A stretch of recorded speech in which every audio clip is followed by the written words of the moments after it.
నమస్తే Telangana, welcome to T News. నీ కుమార్ దామెరా. ముందు హెడ్లైన్ చూద్దాం. బీఆర్ఎస్ అధినేత కేసీఆర్ మహాశివరాత్రి శుభాకాంక్షలు తెలిపారు. గరళకంఠుడి కరుణా కటాక్షాలు ప్రజలపై ఉండాలని ఆకాంక్ష.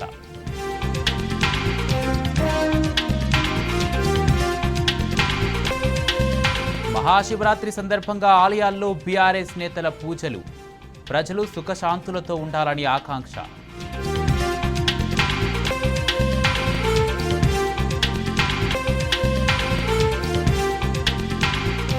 ఎల్బీసీ సొరంగం చివరి వరకు వెళ్లిన ర్యాట్ మైనర్స్.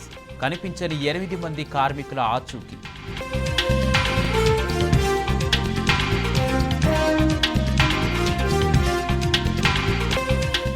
జగిత్యాలలో కాంగ్రెస్ బీజేపీ ఎమ్మెల్సీ అభ్యర్థుల హోల్డింగులు. ప్రచార గడువు ముగిసినా తొలగించని ఎన్నికల అధికారులు.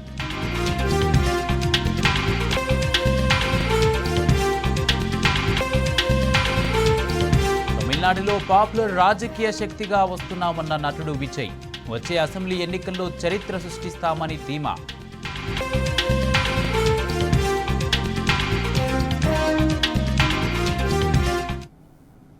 తమిళనాడు సీఎం స్టాలిన్ వ్యాఖ్యలను బీఆర్ఎస్ వర్కింగ్ ప్రెసిడెంట్ కేటీఆర్ సమర్థించారు. దక్షిణాదికి అన్యాయం చేయొద్దన్న స్టాలిన్ వ్యాఖ్యలకు మద్దతు తెలిపారు.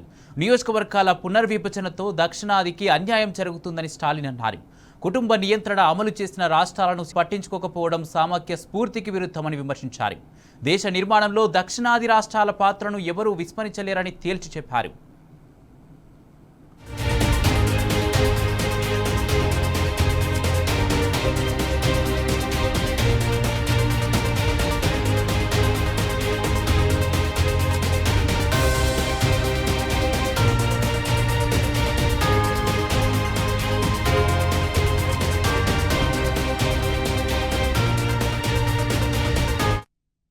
తమిళనాడు సీఎం స్టాలిన్ వ్యాఖ్యలను BRS working president KTR సమర్థించారు.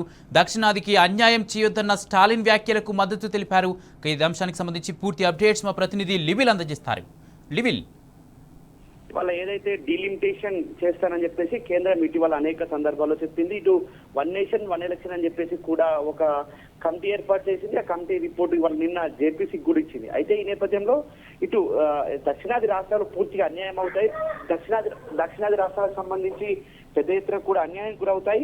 Delimitation చేస్తే దక్షిణాది రాష్ట్రాల్లో సీట్లు అంటే ఎంపీ సీట్లు కావచ్చు ఇటు పూర్తిగా తగ్గిపోతాయి, మన ప్రాబల్యం తగ్గిపోతుందని చెప్పేసి దక్షిణాది రాష్ట్రాల రాజకీయ ప్రముఖులు ఇప్పటికే ఆందోళన వ్యక్తం చేస్తున్నారు. మొన్న తమిళనాడు సీఎం స్టాలిన్ సైతం ఇదే విషయంపై దక్షిణాది రాష్ట్రాలకు తీవ్ర అన్యాయం చేస్తుంది కేంద్ర ప్రభుత్వం అని చెప్పేసి కూడా మండిపడ్డారు. అయితే ఈ దక్షిణాది రాష్ట్రాలకు డీలిమిటేషన్ లో అన్యాయం జరుగుతున్న నేపథ్యంలో స్టాలిన్ ఏదైతే మొన్న చెప్పిన మాటలకు పూర్తిగా నేను మద్దతు ఇస్తాను, ఆయన మాటలు నేను ఏకీభవిస్తానని చెప్పేసి కూడా బీఆర్ఎస్ తరఫున కేటీఆర్ ఎక్స్ వేదికగా స్టాలిన్ కు మద్దతు ఇచ్చారు. ఏదైతే ఇవాళ దక్షిణాది రాష్ట్రాలకు సంబంధించి పరిగణలోకి తీసుకోకుండా డీలిమిటేషన్ అమలు చేయడం అప్రజాస్వామ్యం, ఇది సామాఖ్య స్ఫూర్తికి విరుద్ధం అని చెప్పేసి కూడా బీఆర్ఎస్ తరఫున కేటీఆర్ ఎక్స్ వేదికగా స్పందించారు. ఏదైతే డీలిమిటేషన్ అమలు చేయడానికి ఒకవేళ కేంద్రం ఆసక్తి చూపితే ఇటు దేశ ఆర్థిక సహాయం అందిస్తున్న రాష్ట్రాలను పరిగణలోకి తీసుకుని, అంటే ముఖ్యంగా దక్షిణాది రాష్ట్రాల నుంచి పెద్ద ఎత్తున దేశానికి కేంద్రానికి ఆదాయం సమకూరుస్తున్నారు. ఈ నేపథ్యంలోనే ఆదాయానికి తగ్గట్టుగానే డీలిమిటేషన్ చేస్తే బాగుంటుందనే కూడా ఒక ఆలోచనకు కేటీఆర్ ఏదైతే ఎక్స్వేదిగా స్పందించారో దేశ నిర్మాణానికి తెలంగాణ సహా దక్షిణాది రాష్ట్రాలు చేస్తున్న కృషిని ఇప్పటికే వీరంత కేంద్ర ప్రభుత్వం విస్మరిస్తుంది. ఖచ్చితంగా దక్షిణాది రాష్ట్రాల నుంచి పెద్ద ఎత్తున నిధులు తీసుకుంటుంది, కానీ ట్యాక్స్ రూపంలో చెల్లించడంలో కేంద్ర ప్రభుత్వం చేయట్లేదనే ఒక భావన కూడా కేటీఆర్ చెప్పారు. అయితే ఒక దేశ జనాభాలో తెలంగాణ కేవలం 2.7% మాత్రమే ఉండగా అది దేశ జీడిపిలో 5.2 కంటే ఎక్కువగా చేస్తున్న ట్యాక్స్ పే కావచ్చు, ఇతర జిఎస్టీ కావచ్చు, అన్ని అంశాలను కూడా క్రోడీకరించి చెప్పారు. ఏదేమైతే వాళ్ళ దక్షిణాది రాష్ట్రాలకు ఈ డీలిమిటేషన్ ద్వారా తీవ్ర అన్యాయం జరుగుతుంది కాబట్టి కేంద్ర ప్రభుత్వం ఖచ్చితంగా పునరాలోచించాలి. జనాభా ప్రాతిపదికలతో పాటు ఏదైతే ఆర్థిక వనరులు సమకూర్చు పైన కూడా ఇవాళ దక్షిణాది రాష్ట్రాల్లో పరిగణలోకి తీసుకుని డీలిమిటేషన్ చేయాలి తప్ప లేని పక్షంలో ఆందోళన చేయాల్సిన ఉంటుందన్న అంశాన్ని కూడా మరోసారి కూడా బీఆర్ఎస్ కేటీఆర్ ఎక్స్వేదిగా స్పందించారు. అయితే ఏదైతే స్టాలిన్ చేస్తున్న పోరాటంలో దానికి పూర్తి స్థాయిలో మద్దతు ఇస్తాను, ఆయన ఏకీభవిస్తానని చెప్పేసి కూడా ఈ సందర్భంగా ఎక్స్వేదిగా స్పందించారు. Kumar, right, thank you లివిల్.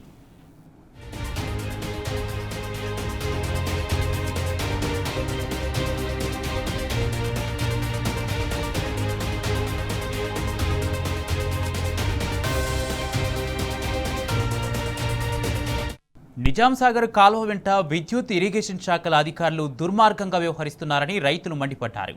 కాలువ వెంట పెట్టుకున్న మోటార్లు, స్టార్టర్లు, ఫ్యూజులు తీసుకెళ్లారని చెప్పారు. నీళ్లు లేక పొట్టదశకు వచ్చిన పంటలు దెబ్బతింటున్నాయని తెలిపారు. కేసీఆర్ హయాంలో ఎప్పుడు ఇలాంటి పరిస్థితి లేదని రైతులు గుర్తు చేసుకుంటున్నారు.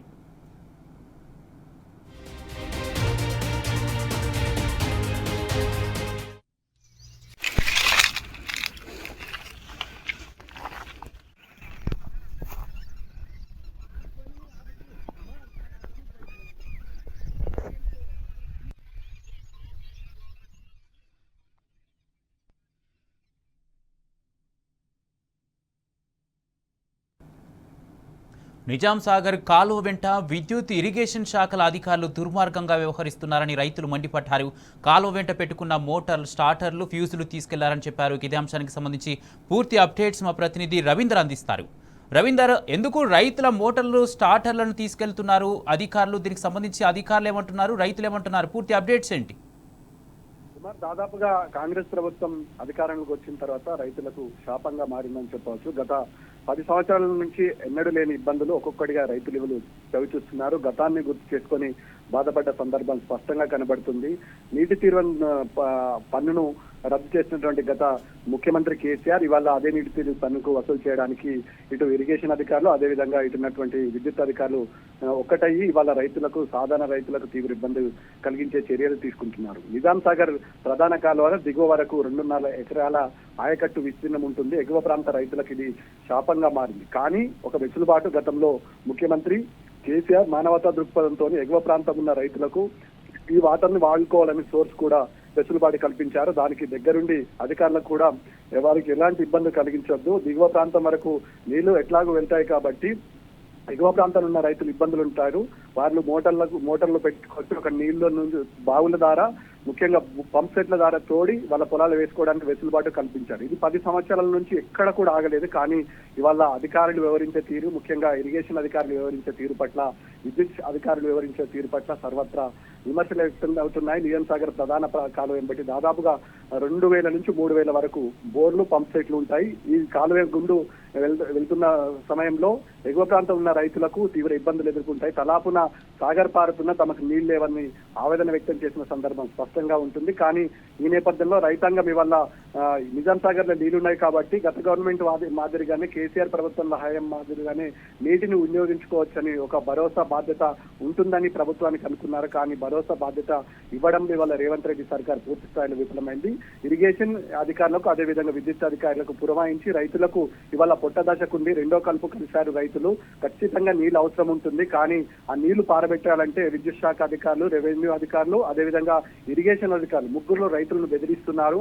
మీరు ఎట్టి పరిస్థితుల్లో నీళ్లు వాడుకోవడానికి వీల్లేదు, ఇది దిగువ ప్రాంతం వరకు వెళ్ళాలి, చివరి ఆయకట్టు వరకు వెళ్లాల్సిన అవసరం ఉంటుంది, మీరు ఇక్కడనే నీళ్లు తోడేస్తే మరి చివరి ఆయకట్టు వారి పరిస్థితి ఏందని ప్రశ్నిస్తున్నారు. ముఖ్యంగా ఈ తంతు బాన్స్వాడ నియోజకవర్గంలోని బోర్లం క్యాంపు, జేకే తాండా, కృష్ణానగర్ తాండా నుంచి అటు రాంపూర్ మీదుగా, పోచారం మీదుగా వెళ్ళడానికి ఆస్కారం ఉంటుంది. దిగువ ప్రాంతంలో మైలారం, అదేవిధంగా నర్సులాబాద్ పరిసర ప్రాంతంలో దాదాపుగా ప్రత్యక్షంగా 5,000 ఎకరాలు, పరోక్షంగా 5,000 ఎకరాలు, దాదాపు 15,000 ఎకరాలకు ఈ నీరందే ఆస్కారం ఉంటుంది. ఇలానే కొనసాగితే మరి పొట్టకొచ్చిన పంట పరిస్థితి ఏంది, దిగువ ప్రాంతానికి నీళ్లు చేరితే మరి ఎగువ ప్రాంతం ఉన్న రైతుల పరిస్థితి ఏందని రైతులు ప్రశ్నిస్తున్నారు. ముఖ్యంగా నష్టపోయే ప్రమాదం ఉంది. 2-3 రోజుల్లో నీళ్లు అత్యంత అవసరము. ఈ నీళ్లు పారబెట్టకపోతే ఖచ్చితంగా పొలాలు ఎండిపోతాయి, ఎండలు ముదిరాయి. ఈ నేపథ్యంలో సొల్యూషన్ చూపెట్టాల్సిన అధికారులు ఇలా వివరించడం పట్ల సర్వత్రా విమర్శలు వ్యక్తమవుతున్నాయి. తక్షణమే ప్రభుత్వ యంత్రాంగం, ముఖ్యంగా వ్యవసాయ అధికారులు సంబంధించిన జోక్యం చేసుకొని ఇక్కడ ఎవరైతే రైతులు పంటను ఎండపోయే పరిస్థితి ఉంది కాబట్టి దాన్ని ఎండకుండా ఉండాలంటే జిల్లా స్థాయి అధికారులు తక్షణమే జోక్యం చేసుకొని రైతులను కాపాడాలని విజ్ఞప్తి చేస్తున్నారు. ఈ నేపథ్యంలో రైతాంగం ఎదుర్కొంటున్న ఇబ్బందులపైన సర్వత్రా విమర్శలు వ్యక్తమవుతున్నాయి. ఈ నేపథ్యంలో ఇది సంబంధిత అధికారులు కానీ, ప్రజాప్రతినిధులు కానీ ఏ ఒక్కరు కూడా ఈ అంశం పట్ల క్లియర్ కస్టర్ గా అధికారులకు ఆదేశాలు ఇచ్చిన పాపం పోలేదు. ఇప్పటి వరకు రైతాంగం ఎండిపోయే పరిస్థితులు ఉన్నాయి. లాగోడికి తీసుకొచ్చిన డబ్బులు ఈపాటికే మీద పడే పరిస్థితి ఉంటుంది. ఇటు ఎరువులు, విత్తనాలు కొరత విపరీతంగా ఉంది. దానికి తోడు పంటకు పొట్టకొచ్చిన పంటకు ఇవాళ నీళ్లు పారించకపోతే పరిస్థితి ఏందని రైతు బీమా వ్యవస్థతో ఎదురు చూస్తున్నాడు. ఎవరైనా స్పందించాలి. ముఖ్యంగా అధికార పార్టీ యంత్రాంగం పూర్తిగా ఈ అంశం పట్ల క్లియర్ గా ప్రభుత్వ యంత్రాంగం ముఖ్యంగా జిల్లాధికారులకు ఆదేశాలు జారీ చేస్తే తప్ప మేము బతికి బట్ట కట్టే పరిస్థితి లేదని ఇవాళ ఉన్న నిజామాబాద్ జిల్లాలోని అదే ఉమ్మడి నిజామాబాద్ జిల్లా అదే బాన్స్వాడ అదేవిధంగా ఇక్కడ ఉన్నటువంటి కృష్ణానగర్ తండ జేకే తండ ఉన్నటువంటి రైతాంగం ఆగ్రహం వ్యక్తం చేసిన సందర్భం స్పష్టంగా కనబడుతుంది. ముఖ్యంగా చిన్న సన్నకారు రైతులకు ఇబ్బంది కలిగించే అంశము. పెద్ద రైతు ఖచ్చితంగా బోరేసుకుంటాడు, ఆ బోర్ల నుంచి నీటిని వాడుకోవడానికి సదుపాయం ఉంది. 1 ఎకరం 2 ఎకరాలు ఉన్నటువంటి రైతాంగంకి ఇది తీవ్ర ఇబ్బంది అని చెప్పవచ్చు. ముఖ్యంగా అధికార యంత్రాంగం జోక్యం చేసుకుని రైతులను ఆదుకోవాలని కృష్ణానగర్ తాండా రైతులు జేకే తాండా రైతులు విజ్ఞప్తి చేసిన పరిస్థితి స్పష్టంగా కనబడుతుంది. Kumar, right, thank you Ravinder.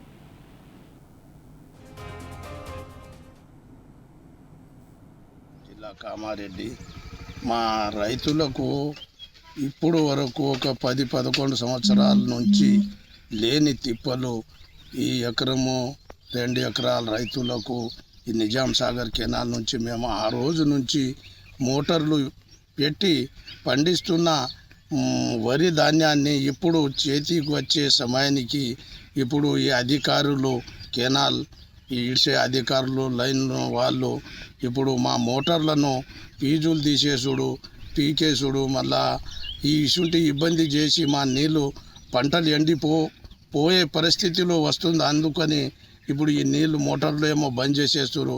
మళ్ళీ ఇప్పుడు వరకు లేని ఇబ్బంది ఇప్పుడు ఎందుకు వచ్చింది? మళ్ళీ ఈ పంట వచ్చినాక మాకు ముందు ఏదైనా ఇన్ఫర్మేషన్ ఇచ్చి తర్వాత కట్ చేస్తే మేము నాట్లు వేసుకోము. ఇంత ఖర్చు పెట్టి మేము ఎకరంన్నర 2 ఎకరాల రైతులము. మళ్ళీ ఎక్కడ ఈ అప్పు ఎట్లా తీర్చుకున్నాలే?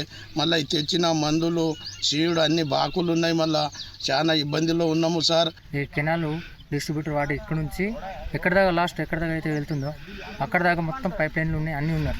ఇప్పుడు గత ప్రభుత్వము 10 సంవత్సరాల నుంచి ఇలాగే సిస్టమేటిక్గా పారబెట్టుకున్నాం, సిస్టమేటిక్గా బంద్ చేసుకున్నాం. ఎవరు వచ్చి ఇలా మాకు ఇబ్బంది పెట్టలేదు. ఇప్పుడు వచ్చేసి ఏమో మీరు ఇట్లా ఫీజులు పిక్కుపోవడం, మోటార్లు బంద్ చేయడం, లేకుంటే పైపులు కోయడం అలాంటివి చేస్తారు. ఇబ్బంది పెట్టకుండా సన్నకారు రైతులకు వాళ్ళ మీద ఉన్న డిస్ట్రిబ్యూటర్ మీద వాళ్ళు ఉన్నారో వాళ్ళకు కూడా చూపెడతాను నేను డైరెక్ట్ చూపెడతా ఆడ. మాకు ఎందుకు ఇబ్బంది పెడుతున్నారు ఇక్కడ? ఇప్పుడు ఇన్ని లేని ఇప్పుడు ఎందుకు చేస్తున్నారు? ఇప్పుడు ఎందుకు చేస్తున్నారు సార్? ఇది పద్ధతి కాదు. మీరు చేసిన ఇది అసలు చాలా తప్పు. ఇది ఎస్ఎల్బీసీ సొరంగంలో సహాయక చర్యలు కొనసాగుతున్నాయి. సొరంగం చివరి వరకు 6వ రెస్క్యూ బృందం వెళ్ళగలిగింది. ప్రమాద స్థలంలో పెద్ద మొత్తంలో బురద, బండరాళ్లు, కంకర, యంత్రాల తుక్కు పేరుకుపోయింది.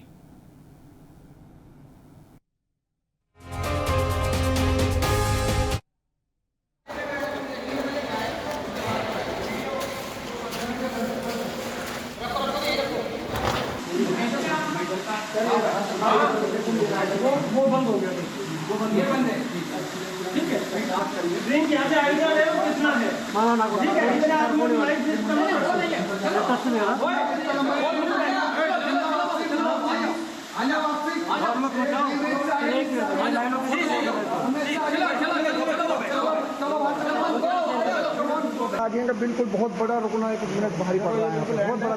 ये हमारे फिरोजपुर से रेट माइनर जो हमारी टीम लगी प्रयास कर रही है, जिद्दोजहद में लगे हैं। ये पूरा देखो, पूरा रिस्क ये टूटा हुआ है, कितना बड़ा रिस्क ले रहे हैं। ये पूरा किराए के पूरा ये बहुत बड़ा रिस्क ले रहे हैं, बहुत बड़ा रिस्क ले रहे हैं।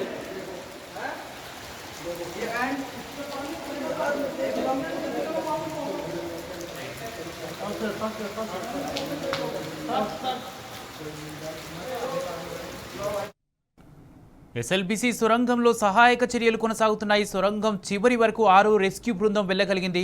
ప్రమాద స్థలంలో పెద్ద మొత్తంలో బురద, బండరాళ్లు, కంకర, యంత్రాల తుక్కు పేరుకుపోయినట్టుగా తెలుస్తుంది. ఇదే అంశానికి సంబంధించి పూర్తి అప్డేట్స్ మా ప్రతినిధి శేఖరాచారి అందిస్తారు. శేఖరాచారి, రెస్క్యూ టీం ప్రమాద స్థలి వరకు చేరుకున్నట్టుగా తెలుస్తుంది. కార్మికుల జాడేమన్నా తెలిసిందా? దీనికి సంబంధించి పూర్తి అప్డేట్స్ ఏంటి? సంబంధించి రాటు చివరి భాగం వరకు కూడా చేరుకున్నారు. అయితే చేరుకున్నప్పటికీ వాళ్ళు అక్కడ ఆచూకీ మాత్రం లభించలేదని చెప్తా ఉన్నారు. అయితే అక్కడ పెద్ద మొత్తంలో బురద, బండరాలు కూడా కూరుకుపోయాయని చెప్పేసి, యంత్రాల తుక్కు కూడా కూరుకుపోయిందని చెప్పేసి, కార్మికుల జాడ అయితే తెలియలేదని చెప్తున్నటువంటి పరిస్థితి కనిపిస్తా ఉంది. శిథిలాల కింద నలిగిపోయినట్టుగా అంటే వాళ్ళు కొంత అనుమానం అయితే వ్యక్తం చేస్తా ఉన్నారు. ఆ 8 మందికి సంబంధించి అధికారికంగా ఇంకా ఎలాంటి ప్రకటన అయితే ప్రభుత్వం అయితే చేయలేదు. ప్రమాద స్థలంలో 140 మీటర్ల మేర పేరుకుపోయినటువంటి శిథిలాలు నేడు ఏడో ప్రయత్నంగా వెళ్లి బండరాళ్లు తుప్పు తొలగించాలని ఒక నిర్ణయం అయితే తీసుకున్నట్టుగా తెలుస్తుంది. ఎన్డీఆర్ఎస్ బృందం ర్యాట్ పోల్ మైనర్లకు సంబంధించినటువంటి బృందాలు తవ్వకాలకు జరుగుతున్నటువంటి పరిస్థితి కనిపిస్తా ఉంది. అయితే రంగంలోకి దిగినటువంటి ఎన్డీఆర్ఏ నిపుణులు మరో జిఎస్ బృందం కూడా రంగంలోకి దింపుతామని చెప్తున్నప్పటికీ సొరంగం కూలిన ఘటనపై నివేదిక అయితే ఎన్డీఎస్ దక్షిణాది విభాగం అయితే ప్రభుత్వాన్ని ఒక నివేదిక కోరింది. దానిపై తమ వారి క్షేమ సమాచారం కోసం కుటుంబ సభ్యుల నిరీక్షణ అయితే చేస్తా ఉన్నారు. ప్రభుత్వం కూడా ఒక ప్రకటన చేసే అవకాశం ఉందని చెప్పేసి కూడా కొంతమంది పేర్కొంటున్నట్టుగా తెలుస్తోంది. మొత్తంగా చూసినట్లయితే దాదాపు 100 గంటలు అంటే దాదాపు 5వ రోజు ఇది. ఇన్ని రోజులు అక్కడ నిరీక్షిస్తున్నటువంటి పరిస్థితి కనిపిస్తా ఉంది. వాళ్ళ కుటుంబ సభ్యులు అయితే కన్నీరు మన్నీరుగా విలపిస్తున్నటువంటి పరిస్థితి కూడా కనిపిస్తుంది. చర్యలకు వెళ్లారో వాళ్ళంతా కూడా నిస్సహాయ స్థితిలోనే వస్తున్నట్టుగా చెప్పవచ్చు. ప్రభుత్వం మాత్రం ప్రయత్నం చేస్తున్నామని చెప్తున్నప్పటికీ కూడా ఇక్కడ పూర్తి స్థాయిలో అక్కడ ఉన్నటువంటి బురద కావచ్చు, మట్టి కావచ్చు, యంత్రాల తుప్పు కావచ్చు, ఇదంతా కూడా పేరుకుపోయిందని చెప్పేసి లోపల ఉన్నటువంటి సిచ్యువేషన్ చూసి వాళ్ళు అక్కడ ఏమైనా వాటిని కదిలిస్తే మరింత పైన ఉండేటువంటి కూలే అవకాశం ఉంది, మళ్ళీ ప్రమాదం జరిగే అవకాశం ఉందని చెప్పేసి కూడా వాళ్ళు ఆవేదన చెప్తున్నటువంటి పరిస్థితి అయితే కనిపిస్తా ఉంది. ఏదేమైనప్పటికీ ఇక్కడ వాళ్ళ కోసం కొంతమంది ఇప్పటికే ఎవరైతే లోపల చిక్కుకొని ఉన్నారో వాళ్ళ కుటుంబ సభ్యులు కావచ్చు, వాళ్ళ గ్రామస్తులు కావచ్చు, కొంతమంది వచ్చి వాళ్ళ ఆవేదన వ్యక్తం చేస్తున్నటువంటి పరిస్థితి కనిపిస్తా ఉంది. ఇప్పటికే 5 రోజులు గడిచిపోతుంది, ఏంటి మా పరిస్థితి అని చెప్పేసి కూడా వాళ్ళు అడుగుతున్నటువంటి పరిస్థితి కనిపిస్తా ఉంది. మొత్తంగా అయితే ఏ బృందం లోపలికి వెళ్ళినా, ఏ టీములు వెళ్ళినా వాళ్ళు నిస్సహాయ స్థితిలో అయితే బయటకు వస్తున్నటువంటి పరిస్థితి కనిపిస్తా ఉంది. Kumar, right, thank you Shekharachari.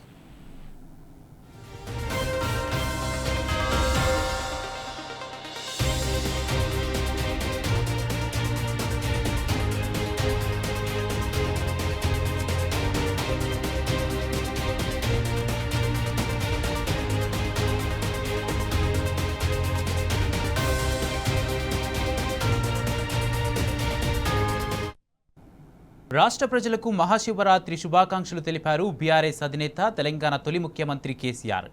Telangana ప్రజలకు గరళ కంటూరుని దీవెనలుండాలని ప్రార్థించారు. పవిత్ర శివరాత్రి సందర్భంగా శివభక్తులు ఉపవాస దీక్షను అత్యంత భక్తి శ్రద్ధలతో ఆచరించడం హిందూ సాంప్రదాయంలో ప్రత్యేకతను సంతరించుకుందన్నారు. దేశవ్యాప్తంగా నెలకొన్న శివాలయాలు భక్తుల శివనామ స్మరణ మార్మోగుతున్నాయన్నారు. గరళాన్ని తన కంఠంలో దాచుకొని ముల్లోకాలను కాపాడుతున్న ఆ ఉమాశంకరుని కరుణా కటాక్షాలు తెలంగాణ ప్రజలకుంటారని, సుఖశాంతులతో జీవించేలా ప్రజలందరినీ దీవించాలని కేసీఆర్ ఆ మహాశివుణ్ణి ప్రార్థించారు.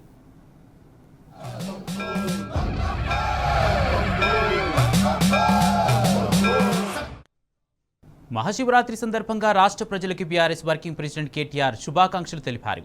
ఉపవాసాలు, జాగారాలతో ఎంతో భక్తి శ్రద్ధలతో ఆ మహాశివుణ్ణి కొలిచే పర్వదినం మహాశివరాత్రి అని కేటీఆర్ అన్నారు.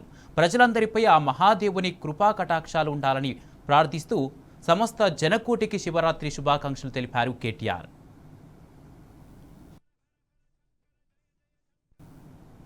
మహాశివరాత్రి పర్వదినాన్ని పురస్కరించుకుని రాష్ట్ర ప్రజలందరికీ మాజీ మంత్రి ఎమ్మెల్యే హరీష్ రావు శుభాకాంక్షలు తెలిపారు. ఆ పరమశివుని ఆశీస్సులతో అందరికీ శుభం జరగాలని మనస్ఫూర్తిగా కోరుకున్నారు హరీష్ రావు.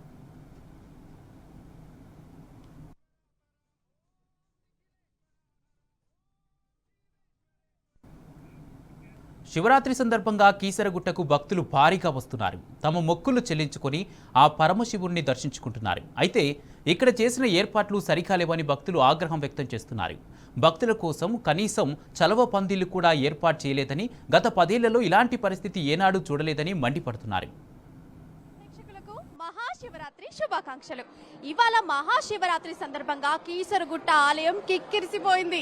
జనాలు, భక్తులు అందరూ కూడా ఉదయం నుంచే ఇక్కడికి వచ్చి ఇసుక పోస్తే రాలనంత జనాలు, భక్తులు ఇక్కడికి వచ్చి దేవుణ్ణి దర్శించుకుంటున్నారు. కాకపోతే ఇక్కడ ప్రతి పండుగ అనగానే మనకు గుర్తుకొచ్చేది పిండి వంటలు. కానీ శివరాత్రి పండుగ అనగానే మనకందరికీ గుర్తుకొచ్చేది ఉపవాసం, జాగారం. ఇక్కడ ప్రతి ఒక్క భక్తులు కూడా ఎంతో భక్తి శ్రద్ధలతోటి శివునికి ఉపవాసము, జాగారము చేస్తూ ఉంటారు. ఉపవాసం అంటే ఏంటంటే శివునికి దగ్గరగా ఉండడం అని ఇక్కడ వీళ్ళందరూ కూడా భక్తులంతా కూడా నమ్ముతారు. అందుకనే భక్తులందరూ కూడా ఉదయాన్నే లేచి శివుణ్ణి ఆరాధిస్తూ పూజిస్తూ ఇంటి పనులు చక్కబెట్టుకొని టెంపుల్కి వచ్చి ఇక్కడ భక్తజనం అంతా కూడా శివుణ్ణి దర్శనం చేసుకుంటారు. ఇలా దర్శనం చేసుకుంటే ఆ రోజు వాళ్ళకి ఎంతో మంచి జరుగుతుంది అని వాళ్ళు నమ్ముతారు. తో పాటు ఇంకొంతమంది భక్తులు ఉన్నారు కీసరగుట్టకు వచ్చిన వాళ్ళు. సో వాళ్ళ ఆనందం ఎట్లుందనేది తెలుసుకుందాం శివరాత్రి రోజున. మీ పేరురా? రిందా. రిందా, మంచి పేరు. ఓకే, ఇప్పుడు శివరాత్రి అంటేనే నీకేం గుర్తుకొస్తుంది? శివుడి దర్శనం, ఉపవాసం, జాగారాలు, ఇంకా ఇలా ఇలా నిలబడి ఇంత కష్టపడి వచ్చి దర్శనం చేసుకునేది. యాక్చువల్లీ అసలు ఉపవాసం ఎందుకు చేయాలి, జాగారం ఎందుకు ఉండాలి, అసలు ఇవన్నీ మన తెలుసా నీకు? ఉపవాసం ఎందుకు ఉండాలంటే దేవుడికి దగ్గరగా ఉండాలి కాబట్టి ఉపవాసం చేసి ఏ ధ్యాస లేకుండా శివుడి ధ్యాసలనే శివుడితో ఉండడం. అసలు ఉపవాసం ఉండాలని నీకెవరు చెప్పారు? అమ్మమ్మనా? సరే, మీ అమ్మమ్మతోనే మాట్లాడదాము. అమ్మమ్మ, నీ పేరు? నా పేరు తేజమ్మ. తేజమ్మనా? మంచిగున్నది పేరు. ఓకే, ఇప్పుడు మహాశివరాత్రి రోజున ఉపవాసం ఎందుకు చేయాలి? ఏ చెయ్యకుండా ఇది ఒక్కటి చెయ్యాలి, శివుని కోసం ఇది ఒక్కటి చేయాలి. మరి ప్రతి ఏటా జాగారం ఉంటారా? ఉంటాము, ఉన్నంతసేపు 12 గంటలకు ఉంటాము. ఆ తర్వాత కాస్త చేత కాదు కదా ఇప్పుడు మాకు. అప్పుడు ఉండేవాళ్ళు, ఇప్పుడు నిద్రపోతాం కొంచెం. ఒకప్పుడు ఉపవాసం ఎట్లుండేటోళ్ళు మరి? అట్లా ఇట్లనే ఉండేవాళ్ళు. అయితే తెల్లందాకా ఆట ఆడుకుంటా ఏదో చేసుకుంటా కూర్చునేవాళ్ళం. కాస్త చేతన అయితే లేదు, 12 గంటల దాకా ఉంటాం, 12 గంటలకు పండుకుంటాం కాసేపు. శివరాత్రి రోజున మరి శివునికి ఏమేమి పూజలు చేస్తారు? అన్ని పండ్లు పలారాలు అన్ని పండ్లు తెస్తాము, దేవుడికి ఎక్కిస్తాము, మేము తింటాము. సాయంత్రము దీపారాధన చేసి ఇక ఇక్కడ వచ్చి దర్శనం చేసుకుని పోతాం. సంవత్సరం వస్తుంది. ఇప్పుడు కీసరగుట్టలోని ఏర్పాట్లు ఎట్లా జరుగుతున్నాయి అనేటువంటి విషయం ఇక్కడ ఉండే భక్తులను అడిగి తెలుసుకుందాము. హలో అండి, మీ పేరు? నాగేష్ గౌడ్ అండి. ఓకే, ఇప్పుడు కీసరగుట్టకు వచ్చారు కదా, ఇక్కడ ఏర్పాట్లు ఎలా జరుగుతున్నాయి మహాశివరాత్రి సందర్భంగా? అందరికీ ముందుగా మహాశివరాత్రి శుభాకాంక్షలు. నేను ఇక్కడ లోకలే, దమ్మాయిడ మున్సిపాలిటీ మాది. గత 10 ఏళ్లలో ఎంతో ఏర్పాట్లు చాలా బాగా చేస్తుండే. ఈసారి అసలు ఏర్పాట్లు అనేటిదే లేదు, ఒక తడకలేసింది లేదు. ఎండకి ఎంతో మంది జనాలు ఆడ క్యూ లైన్లో నిలబడిపోతున్నారు. అసలు వాళ్ళకి గైడ్లైన్స్ చెప్పడానికి ఎవరు లేరు. ఓన్లీ పోలీస్ వాళ్ళు వాళ్ళకు సంబంధించిన వాళ్ళని, ఇంకోటి కాంగ్రెస్ వాళ్ళకి సంబంధించిన వాళ్ళనే దర్శనానికి తీసుకుంటున్నారు తప్ప రిమైనింగ్ జనాలను అనేది ఎవరు పట్టించుకోవట్లేరు. సామాన్య పబ్లిక్ అయితే అసలు ఎలాంటి గైడ్లైన్స్ ఇవ్వట్లేరు. ఉన్నోళ్ళు వాళ్ళు అక్కడే ఉండిపోతున్నారు, వచ్చిన వాళ్ళు వెళ్ళిపోతూనే ఉన్నారు దర్శనాలకు తప్ప సామాన్య ప్రజలైతే అక్కడే ఉండిపోతున్నారు. మీ పేరు? నా పేరు పవన్ కుమార్ అండి, నేను నాగోల్లో నుండి వచ్చాను. ఇప్పుడు ఇక్కడికి వచ్చాను కదా, ఎవ్రీ ఇయర్ ఇక్కడికి వస్తూ ఉంటారా కీసరగుట్టకు? అవునండి, ఎవ్రీ ఇయర్ కీసరగుట్టకు వస్తూ ఉంటాను నేను దర్శనంకి. అయితే ఇప్పుడు కిందటిసారి ఉన్నటువంటి ఫెసిలిటీస్ ఈసారి ఉన్నటువంటి ఫెసిలిటీస్కి ఏమైనా చేంజెస్ ఉన్నాయా? అంటే కిందసారికి ఈసారికి ఫెసిలిటీస్లో ఏమంతా చేంజెస్ ఏమి అనిపించలేదు. బట్ ఇక్కడ దర్శనం లైన్లో ఏంటంటే కొంచెం వాటర్ ప్రొవైడ్, ఫ్యాన్స్ అవి ఇవి ఉండాలండి. చాలామంది ఏంటంటే పేషెంట్స్ ఉండడం వల్ల వాళ్ళు 2-3 పడిపోయారు. సో అదొక్కటి చూసుకుంటే దేవాలయం వాళ్ళు బాగుంటుంది. ప్రతి ఒక్కరు కూడా ఉదయాన్నే లేచి ఇంటి దగ్గర పూజ చేసుకొని మళ్ళీ ఎక్కడెక్కడో ఉంచి కీసరగుట్టకు వచ్చి ఆ శివుణ్ణి ఇక్కడ మొక్కుకొని మొక్కులు తీర్చుకొని ఇంటికెళ్ళి ఈ రోజు అంతా ఉపవాసం ఉండి సాయంత్రము నైట్ మొత్తం జాగారం ఉండి దేవునికి అభిషేకాలు అన్నీ చేస్తూ మళ్ళీ ఎర్లీ మార్నింగ్ అయితే కానీ ఉపవాసము వాళ్ళు విడిచిపెట్టారు. సో ఇది ఇక్కడ ఉండేటువంటి కీసరగుట్ట యొక్క పరిస్థితి. వేములవాడ రాజన్న ఆలయాన్ని అభివృద్ధి చేసిన ఘనత కేసీఆర్కే దక్కుతుందన్నారు ఎమ్మెల్సీ కవిత. ఆలయ చెరువు వద్ద ఆగిపోయిన అభివృద్ధి పనులను వెంటనే చేపట్టాలని కోరారు. కాంగ్రెస్ హయాంలో సిరిసిల్ల జిల్లా కాస్త ఉరిసిల్లగా మారుతుందని మండిపడ్డారు. ఇప్పటికైనా ప్రభుత్వం మొద్దునిద్ర వీడి అభివృద్ధి పనులపై దృష్టి సారించాలని డిమాండ్ చేశారు. మహాశివరాత్రి సందర్భంగా రాజన్న ఆలయాన్ని ఎమ్మెల్సీ కవిత దర్శించుకున్నారు. రాజన్నకు ప్రత్యేక పూజలు చేసి మొక్కులు తీసుకున్నారు. ప్రజల కోరికను తీర్చే కోడెమొక్కుల రాజన్నను దర్శించుకోవడం చాలా సంతోషంగా ఉందన్నారు.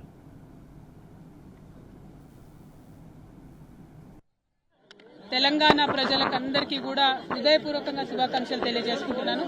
అట్లానే యావత్ భారతావనిలో కూడా మహాశివరాత్రి అంటే చాలా పెద్ద పర్వదినం. ఈ పర్వదినం సందర్భంగా మన దేశంలో ప్రజలు అందరూ కూడా సుభిక్షంగా ఉండాలని చెప్పి మనస్ఫూర్తిగా కోరుకుంటున్నాను. మన తెలంగాణలో దక్షిణ కాశీగా పిలువబడేటటువంటి వేములవాడ రాజన్న దర్శనం చేసుకోవడం నా పూర్వజన్మ సుకృతంగా నేను భావిస్తా ఉన్నాను. అది కూడా శివరాత్రి రోజు పొద్దున్నే అయ్యవారి దర్శనం, అట్లానే అమ్మవారి దర్శనం, లక్ష్మీ గణపతి దర్శనం చాలా అద్భుతంగా సాగింది. మరి మనకు వేములవాడ రాజన్న అంటేనే కోడె మొక్కల రాజన్న, మన తెలంగాణ ప్రజలకు కోరుకున్నది ఇచ్చేటటువంటి కొంగు బంగారం లాంటోడు మన రాజన్న. రాజన్నను అంతకుముందు ఆంధ్ర పాలకులు బద్నాం చేసిన విషయం మీకు తెలిసిందే.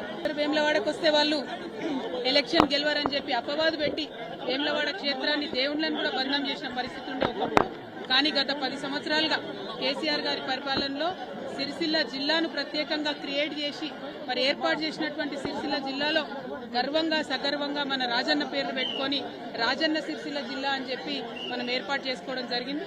ఆ తర్వాత కూడా ఎట్లా అయితే ఇది ఒకప్పుడు రాజరాజ నరేంద్రుడి సమయంలో అద్భుతంగా వైభవోపేతంగా ఈ ఆలయం ఉండెను, అట్లానే 30 ఎకరాల భూమిని కూడా మరి చెరువు కోసం కొని ప్రభుత్వం నుంచి తీసుకొని అట్లానే బద్దిపోచమ్మ కూడా నిత్యం అనునిత్యం